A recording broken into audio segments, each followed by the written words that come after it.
An anti-racism protest in the heart of Israel's most liberal city.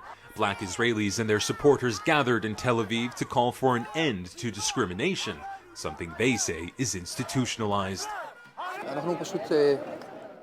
We've been experiencing racism for years. We're demonstrating because we want equality in Israel.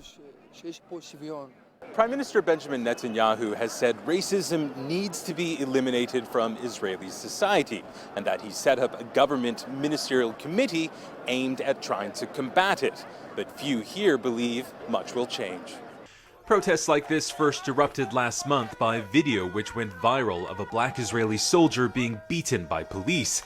The rallies were largely peaceful until police fired tear gas and stun grenades at protesters, a show of force rarely used against Israeli citizens who are not Palestinian. In Israel, because of this huge amount of this divide and conquer that goes on, there's a lot of inherent racism that is legitimate. And so we shouldn't be surprised when this racism towards Palestinians that is always kind of pushed by the government, when it translates into racism to other groups. This is Everset Zion, one of the wealthiest suburbs of West Jerusalem.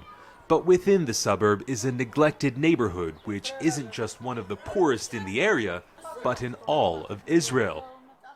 It's where we met Somak Gosak. Born in Ethiopia, he immigrated to Israel nearly 10 years ago. He shows me around his home, which is inside one of several socialized housing blocks. He tells me nearly everyone who lives in the area is black Israeli, and that unemployment here is more than double the national average, and where most residents complain of frequent harassment by police. I thought life would be better in Israel. In Ethiopia, we had our own way of life and could earn money. Here, we are nothing.